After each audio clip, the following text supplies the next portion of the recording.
Good morning, everyone. It is November 22nd, 2019, 1 month away from Christmas. Yay! So, for Christmas, early Christmas, we are starting the LCD-1 audio test. Today's test is going to be for the bass response. Before we get to the actual test, let's take a quick gander at what Audeze says. When you go to Audeze's website and you click on Audeze headphones on the top, they have the LCD-1 listed as a reference class headphone. So this is a headphone that they think that you can and should use for mixing and mastering and all sorts of wonderful things like that. In fact, when you go to the actual LCD-1 webpage, that's all they do. They show you photos of studios, and you're talking about $1 million studios here with all sorts of wonderful gear and leather couches. And the idea is that the LCD-1 are so fantastic that you can use it professionally, even though these are just only $400. We have response charts. Thankfully, I couldn't find one or any online. I had to go to Metal 571's video about the LCD-1, and he has two response charts. One from a mini DSP, which is not from Audeze, and then the other one is Audeze's Grass Kemar raw measurement. Now let's take a look at Audeze's measurement first. So this is Audeze's measurement, which is available on Imgur, and it looks fairly flat, right? I mean, you're looking at a bass frequency that rolls off just a little bit around, 25, 30 hertz, rolls down, and then it picks up and it remains fairly flat for the most part until you get around 3000K. And around basically 2100, it starts peaking up and then peaks max at 3000. Then it comes all the way back down. Then you get this weird dips and dives that starts around 5000K. All right, so that is the official Audeze diagram, as far as I can tell. At least that's what Metal 571 says. But a mini DSP, which is somebody else's measurement, shows something a little different, and frankly, a lot of different. Here's what you end up getting. I would say that the bass response is a little close, pretty close to what Audeze shows in their particular response. I mean, they've smoothed theirs out considerably, but the bass shows pretty close. Now, you see that there's a difference between left and right channels. That really comes down to how the headphones were placed on the mini DSP, what type of song was being played, the volume, the ear pads. I mean, there's a whole lot of minor factors that go into possible differences between the left and right channel. I mean, it does look big, but I think that was just an error in the placement. I don't think that's really an accurate fit on the mini DSP. Be that as it may, you tend to also find that there's a huge difference when you're looking at around 2000K. There's a giant dip in 2000K that starts around 1,000, comes all the way down to 2,000. There's a scooped out section, and then it jumps back up around 3,000, and then around 3,100, it starts coming back down again. And this is substantially different from what Audeze shows around 2,000K. I mean, the 2,000K doesn't seem to have a dip. And if anything, it seems fairly flat, maybe a slight rise. So I don't know exactly what's going on in the differences between these two measurements. It's possible that the mini DSP measurement is simply wrong because, like I said, the bass measurement seems a little bit off, but that could be accurate, could be inaccurate. I don't know. But we do know that there is, in fact, some difference. Now, you might say, well, the mini DSP measurement seems crunched in. It looks compressed. That's true. It does look a little bit compressed, and Metal says this is a compensated measurement, but even if it were compressed, I don't think that it would necessarily explain the dip, the scooped out 2000K, because there's no scoop in Audeze's official measurement around 2000K. If anything, it's a slight rise. So I don't know who to believe. I don't know what to believe. I just wanted to point this out because I think it's relatively important to have some sort of comparison. Now, obviously, we're using two different methodologies for, not we, but the people who present these measurements. They're using two different methodologies for measurement of the frequency response. And so you have to take that with a grain of salt. Nevertheless, pick which one you want. That's what it comes down to. Whichever is your poison of preference. And so this is it. Make your decision. Okay, now let's get to the actual song. Let's go to our test playlist. We have 4 songs queued. We have Mountains by Hans Zimmer, Pure Water by Mustard and Amigos, Drum Solo by Jack Bruce and Simon Phillips, and Angel by Massive Attack. We're doing 4 this time instead of 3 because we really want to get to the meat and potatoes and find out whether these headphones can perform in an amazing way, in a way that people claim that these headphones do perform. All right, so let's get going. We are plugged into the Monolith THX AAA desktop. My current volume setting is negative 27 decibels, and let's start with Mountains. Even at negative 27 decibels right now, it sounds a bit muted. So I'm going to increase the volume. We are at negative 20. And I do hear the sub-bass frequency, but it's fairly rolled off. There's no rumble to the bass. And there's supposed to be a rumble because what you're really hearing is the organ that's been slowed down considerably and mixed back into the song. And I don't get it. I don't hear that. I hear some noise. It doesn't feel like a rumble. It doesn't sound like a rumble.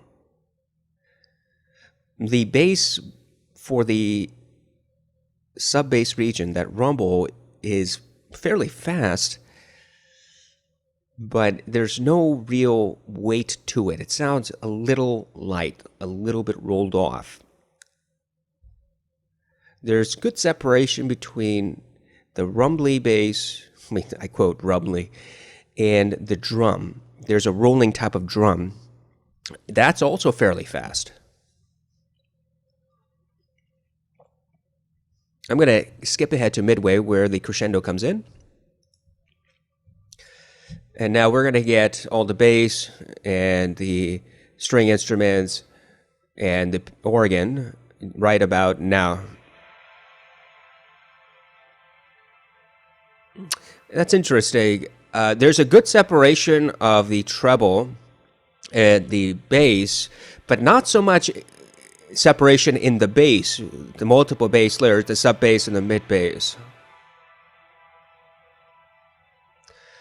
So let's go back to about 2 minutes, and I'm going to increase the volume because even at negative 20, it's not all that loud.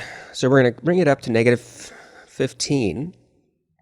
And the reason I'm bringing up the volume is because I want to get as much information from these headphones as I can. You know, when you're playing at lower volume, although you're enjoying the music, you're not necessarily hearing every little nuance. And so you got to pump the volume up a little bit. So now we're at negative 15 decibels, which, if you recall, was, kind of ear-piercy, too much volume for the full cal clear. At negative 15, the full cal clear became extremely loud.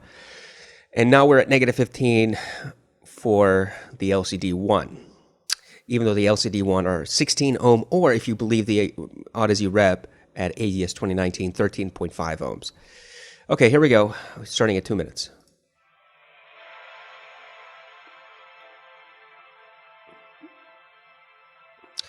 There seems to be insufficient separation between the mid bass and the sub bass. You could finally start hearing that rumble at this higher volume.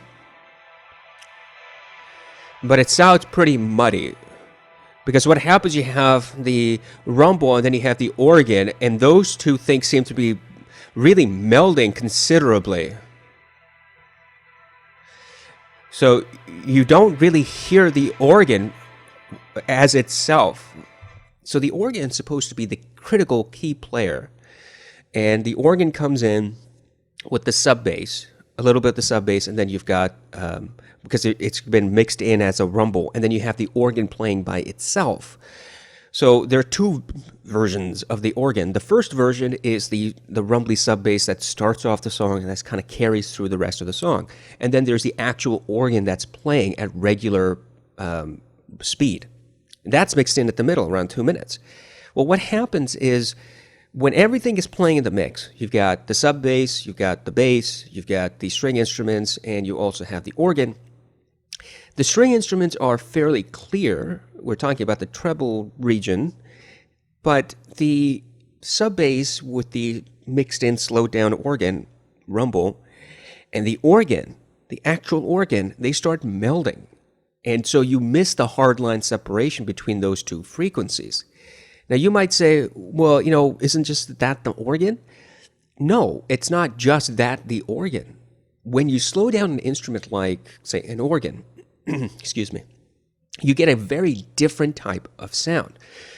I suggest if you're interested in knowing, I suggest you go to Hans Zimmer's documentary regarding Interstellar, which is the basis for where the song comes from, and also for his other songs.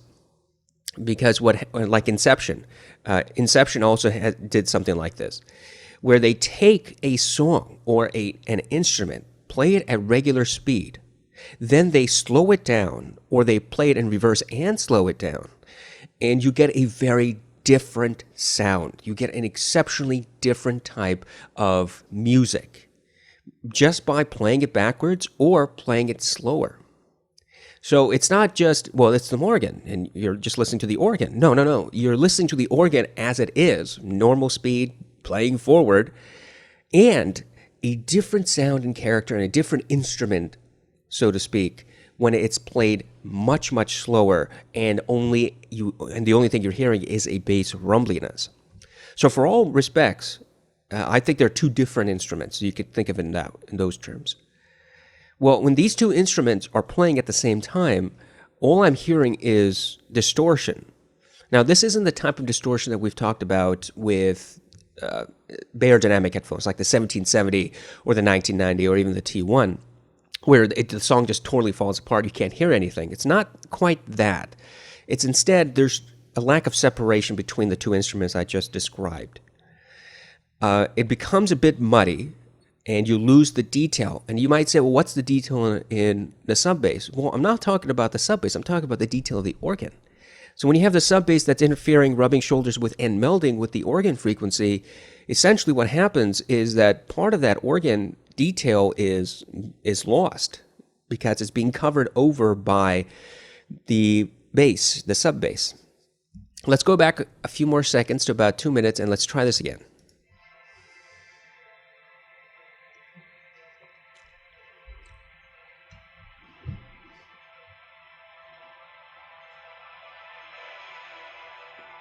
Yeah, when the sub bass is not playing, so right around 2 minutes and 15 seconds to about 2:20, when that rumble is no longer in the mix, the organ sounds fairly clear.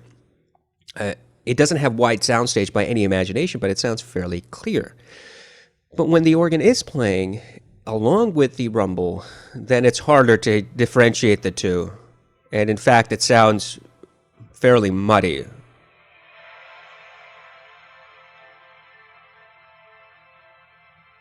Yeah, right around now, you get that rolling sub bass that's mixed louder into the mix. And it starts drowning out the mids. But when the rolling sub bass is stopped and the organ is playing louder, you can actually hear the organ. So maybe it's just this mix, perhaps it's just this particular song. Who knows? I mean, a lot of headphones have a difficult time with mountains because of the numerous layers of complex bass. So it's not just the LCD-1, but just wanted to point that out. All right, so let's go to pure water. We're going to bring this back down to negative 27. Okay, volume is back down to negative 27. Here we go with pure water. Negative 27 on pure water is fairly loud, which is, I would say this is comfortable listening level. I can still hear myself speak, but the sound is loud enough for me to drown out most of what's going on around me. I'm going to increase the volume to negative 20. Negative 20 is very loud. The bass sounds fairly fast, but there's still real impact. It's rolled off. It's fairly light sounding bass response. So right about this point, it goes da-dum, da-dum, dum-dum, da-dum, right? It's like that subwoofer in the back of your trunk that goes dum-dum, da-dum, da-dum. This stuff for emphasis. I don't really hear the sub bass frequency. I don't hear the subwoofer. It just sounds like a veiled drum. It's like somebody put a bed sheet over it and they're kind of lightly tapping on the top of the drum head with the duvet just souped over the drum. It sounds pretty muffled, the bass does. But there's a good separation between the muffled bass and the mids. I can clearly hear the mids. The mids come out very clean and clear. But that sub bass, which is really the meat and potatoes of the song, it gives substance like any hip hop song, is lacking. It's so light that it's barely interactive with the rest of the song. Even at negative 20 decibels, which is very loud for this song, I can't even hear myself speak. I still can't get this bass to come up. There's good separation between the bass frequency and the mids. I will grant that. But the bass itself has no impact, meaning it sounds pretty light. Now you might say, well, that's good for mixing and mastering, right? That's what you want. See, there's the thing.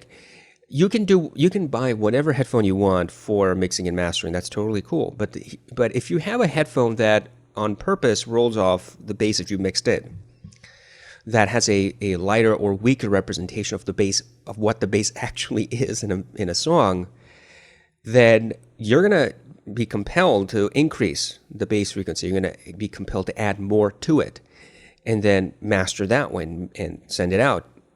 Well, anybody else who's wearing a different pair of headphones that doesn't have a rolled off bass, all of a sudden you're going to have bass heavy song for no other reason than because the headphone that you used was bass light and you thought that it needed more bass, when in reality it didn't. It had plenty of bass to begin with.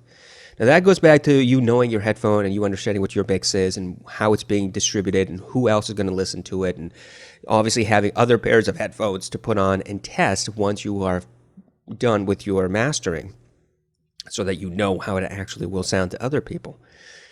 But the thing with Pure Water is that it's a typical hip-hop song.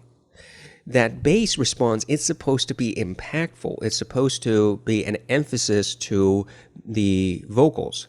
Instead, I hear vocals, and I hear, this muffled tum-tum, tum-tum, tum-tum in the background, which is fairly muted, even at negative 20 decibels. And at negative 20 decibels, everything else is loud. But the bass isn't. It's fairly light. And this is strange. This is a little different from how Mountains was being represented, because Mountain sound had a little bit more muffledness to the bass, whereas Pure Water has, kind of a rolled off, and it's not really presenting the structure of the bass, if that makes sense. Okay, so let's go to Angel by Massive Attack. Let's bring this back down to negative 25, actually. Here we go.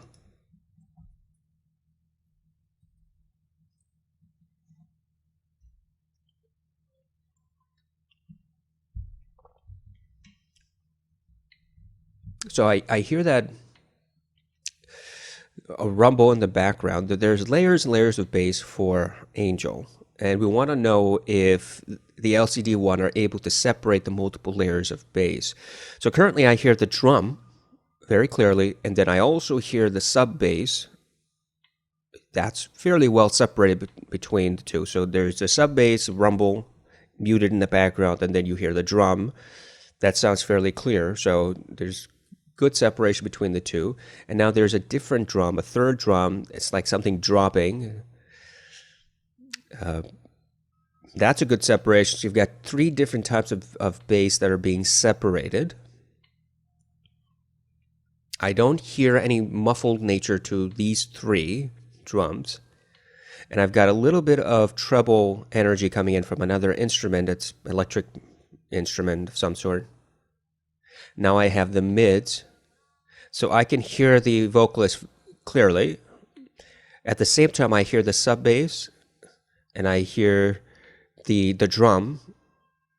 So I hear three, and also the dropping bass, ta-da, ta-da, ta, whatever it is. I don't know what it is. So I hear multiple different layers. The mids, the weird noise of something dropping, the actual drum, and then the sub bass. And now I have the bass instrument playing harder. And also the drum playing a little bit harder. And I could hear all those things fairly separate. So if you really want to know whether or not your headphone has the capacity to separate layers of bass, Angel would be a good song to try that on. So what Angel does is you've got the sub bass rumble, then you've got the drum, then you've got this other kick drum sort of thing. I'm not quite sure what it is. Then you have the vocalist. And when you have those four layers of stuff, if your sub bass and the drum, mid bass essentially, is not clear, there's no hard separation between the two, it sounds a little muddy, then your headphones are probably having a tough time representing that. I would say that the LCD-1 does a very good job of separating the sub bass from the drum and whatever it is, with the kick drum or whatever it is. So I hear all those three different bass instruments, and it's fairly clear. Moreover, the mids come out clear as well. So I don't hear any muffled nature with the mids, even though you've got those three different layers of bass, which is good. So you obviously want to have a headphone that can represent something like this fairly clear, which is a little inconsistent with mountains. But like I said at the beginning, mountains has this type of nature to it that a lot of headphones simply struggle with. So we've done fairly well with Pure Water, even though it was rolled off, at least that bass instrument. And now we hear Massive Attack, and we hear all the separation. Is the bass in Massive Attack emphasized? I wouldn't say it's emphasized. I would say that it sounds a little lean, a little linear. Well, it's not linear. It's probably a little lean. And the mids sound just a bit forward of the bass, which is, if that's your preference of mixing and mastering, if that's your preference for listening, then these headphones seem to be performing in that regard. All right, so let's go to Drum Solo by Jack Bruce and Simon Phillips. And Drum Solo is where you tend to have a lot of fun because you can hear or you should be able to hear the riffing. And one of the details that should come out is the sound of the drum falling out, right? The bottom of the drum falling out, boing, boing, at the very beginning of the song. A lot of headphones struggle representing that micro detail. Let's see if the LCD-1 can. So let's start now. I don't know why it's not starting. Let's start now. Here we go.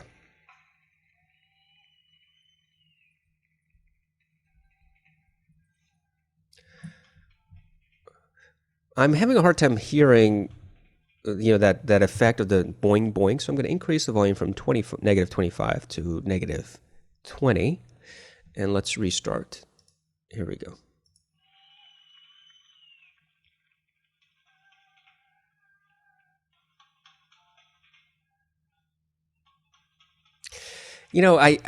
I almost get that sound of boing boing, but not quite.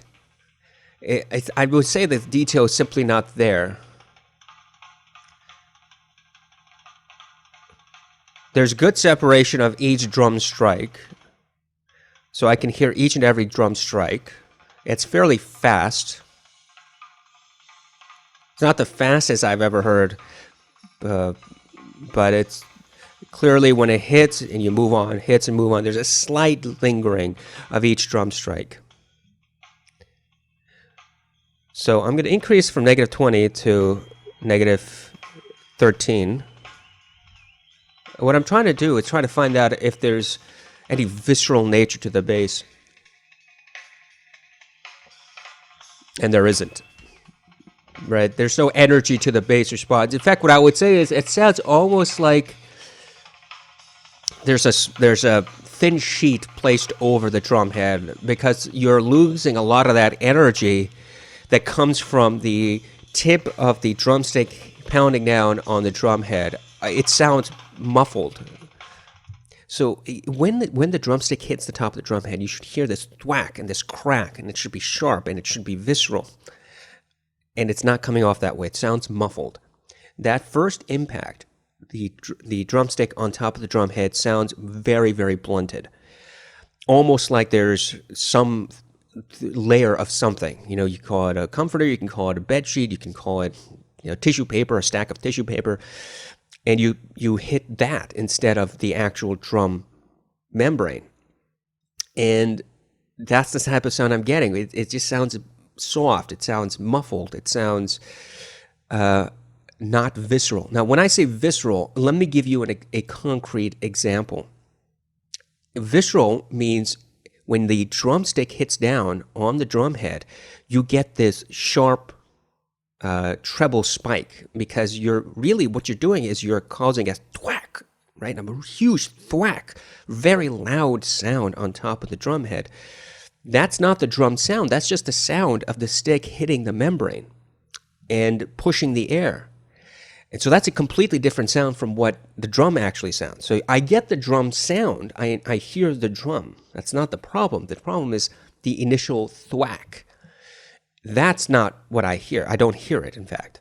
There are headphones that do, in fact, represent that energy and represent the drum sound. The LCD-X, the LCD-XC more specifically, the Fossick TH900, the ZMF Atticus, the One More triple drivers, which I think are $150.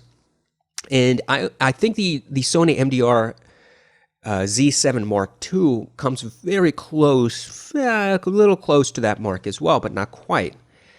This is not visceral at all. I would not say that the LCD-1 are visceral bass type headphones. Now, some people might say, well, that's good. I don't want visceral bass. I just want neutral bass. Visceral bass means that there's a lot of stuff going on and you're playing around with the frequency range. I would agree. So if you're looking for more visceral bass response, then the LCD-1 really is not the headphone for you. It just sounds more muffled in that regard, the way that I've described it. Is there separation between each and every drum strike? Yeah. There's no doubt. There's separation between each and every drum strike. It's just that lacking that energy, that kind of that treble energy, along with a little bit of a slower bass reverberation, results in kind of a little bit of a muffled sound. There's still separation, but it's not hyper accurate separation. Meaning, in a lot of good headphones, the ones that I mentioned, for example, I know they're much more expensive, except for the One More. You hit down on the drum head on this song, and it's extremely fast reverberation. It goes thwack, thwack, thwack, thwack, moves on over and over and over again. And the LCD-1 tends to have a little bit longer lingering effect. And so you hit thwack, thwack, thwack, just a tiny hesitation in the reverberation. It just lingers just a fraction of a second longer. Take it or leave it. You may think, hey, you're hearing it wrong. Fine. You may say, that's not what I hear. That's fine. You may say, hey, I like that. Great. Doesn't matter. That's just the way that I'm hearing it. The other thing is that even at negative 13 decibels, my ears are not hurting from this song. I typically, with headphones that I crank up, I try to say, that's too much, and I'm not there, even at negative 13 on this song. If I go back to Pure Water, I would say, whoa, way too much. But for this particular song, it sounds, negative 13 sounds as good as negative 20. As far as volume is concerned. It's not hurting my ears. All right, so let's bring this back down to negative 25. Overall conclusions. Let's talk about conclusions. So here's the thing. I think that the LCD-1 performed fairly well with the bass. Now, if we go back to the frequency response chart, I want to look at Audeze's. This is Audeze's official response chart, apparently. Does the bass, in my opinion, follow this chart? Yeah, I think that's fairly accurate. I would say that the bass is a little rolled off. It's losing a little bit of that sub-bass texture, a little bit of that sub-bass rumble. It's not really interacting all that well in some songs.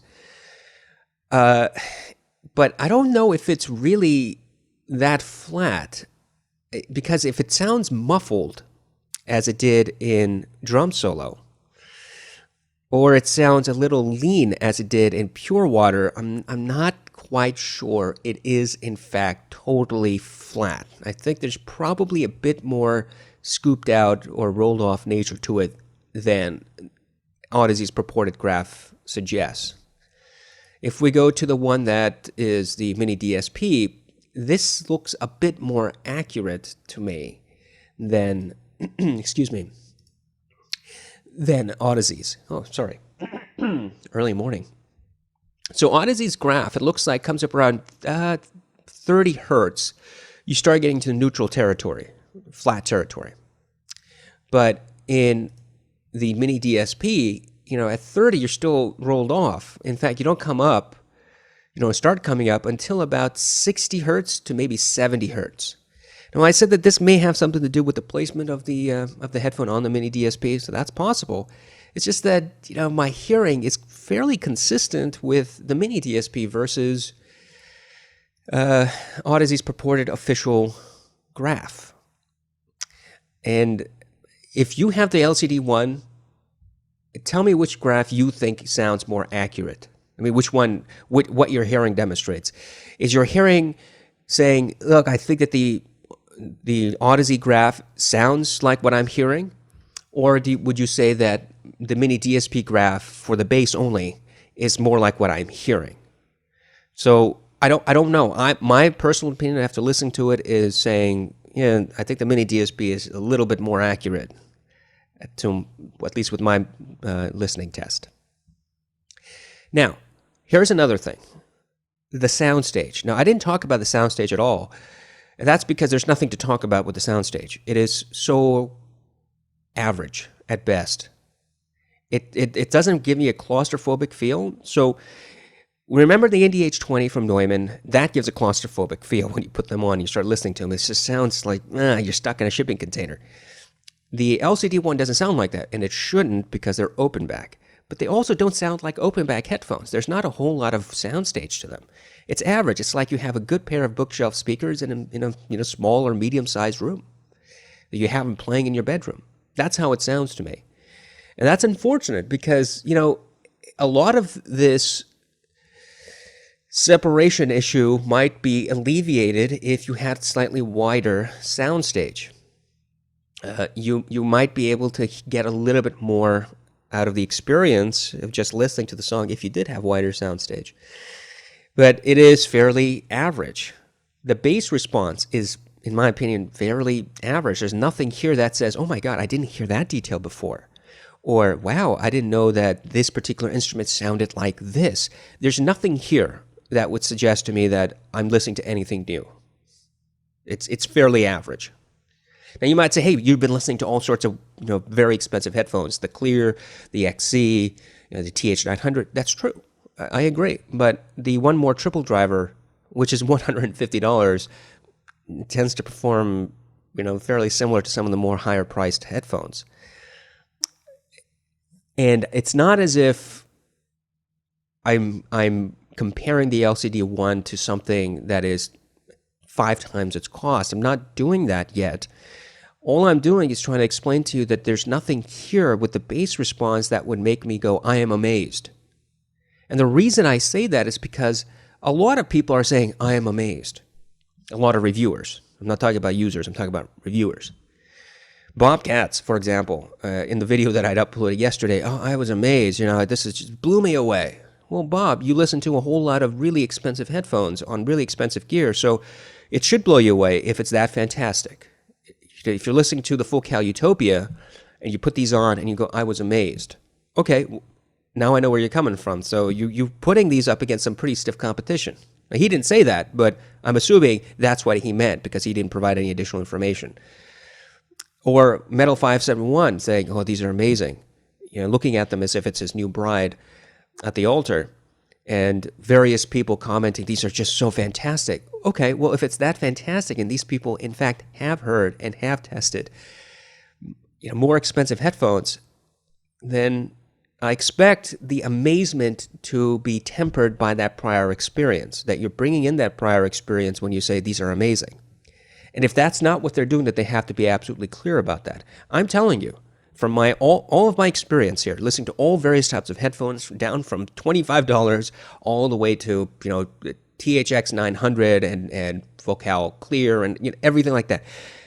These sound average. Now in that group, that sounds fantastic, right? You are average in that type of group. That's good. But there's nothing here that says this amazes me. The soundstage is average. It's better than the NDH-20. I'll give you that. But the NDH-20 is fairly claustrophobic, so it's kind of a knock more than it is an accomplishment. The bass response sounds a little rolled off, but good separation for the most part. Nothing excellent. And there's no detail within the bass and the sub bass, even with the various songs that we played, that I would say, wow, I didn't quite know that the song would sound this way, but for the headphones that I'm using right now. That is, without these headphones, I would have missed the character of the song. That's not the impression I'm getting.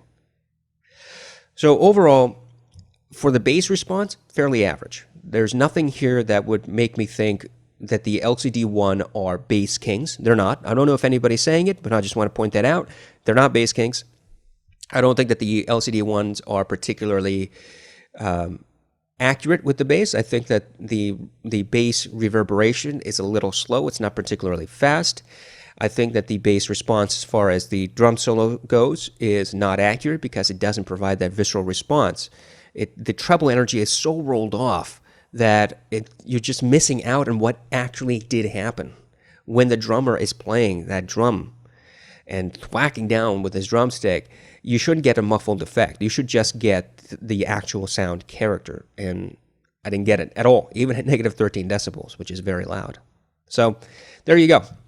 Now, the one thing I do want to point out is previously, when the first 2 hours, I said that I'm hearing a distortion with the bass at very high volume. And I didn't quite hear the distortion with the bass, even at very high volume. So I don't know what the difference is. I was listening to the LCD-1 using the Liquid Spark from Monolith the first hour and a half, and then I switched to my Fio. No, I didn't switch with the Fio. It was something else. I forget whatever the player is. And Hibi R6, I'm sorry. I switched to the Hibi R6. And for both, I heard this kind of weird distortion at a higher volume. Now, listening to it on the THX desktop, I don't hear that at all. Now, one person said that this is, you need to burn in the headphones. I'm not a proponent of burning in headphones until I see actual scientific evidence. The distortion is gone after probably 5, 6 hours, 7 hours of just using these headphones in a normal way. Take that as you will. Say whatever you like about it. I'm not reaching any conclusions about burning in or not burning in. That this is just subjective opinion, so it has no bearing whatsoever. I just wanted to point that out in case you were thinking, the distortion you spoke of is still existing. I don't hear it at this point. It could be that it comes back in a different song, or the song that I was using had distortion. I don't know. I'll have to go back and check again. But as far as this test is concerned, the distortion I spoke of in the original video is not audible. It's something else totally. We'll see. I hope that this has been of some help. I know this has been a longer video, but I don't know if anybody else who's actually uploaded any sound comparison of the bass on the LCD-1, so I wanted to make sure we had a fairly thorough examination of the bass response. If you have any questions, if you think, hey, this something wasn't actually clear to me, could you go back and explain it? I'm happy to do that. Let me know. I'll upload another video specifically to your question. If you like this content, if you enjoy what I do, then I hope that you might consider joining me on Patreon. I currently have several very wonderful, amazing patrons who give me a little bit of their hard-earned money every month. If you can give me just $2 a month, that would help me a lot to save up money and buy new products. I have new stuff coming in, not just headphones and amplifiers, but cables, audio cables that, headphone cables, let's be honest, not audio cables. Headphone cables that I can go over and review with you and for you. And it's purchases like that if you can pay me a couple of bucks a month, give me a couple of bucks a month as a donation on Patreon, that would really help subsidize some of those purchases. If you like what I do, but you haven't subscribed, hey, think about subscribing. We are so close to 800. That's fantastic. The year's not even up, and we're about 4 or 5 away from 800 subscribers. If you want me to review a particular piece of gear that I have, go ahead and click on the review request form in the description below. Click on it, fill it out, submit it. I'll get to your request as soon as I can. I hope all of you have a wonderful, amazing rest of your week, which is one day. Today's it. And that you have a fantastic weekend. Please do take care.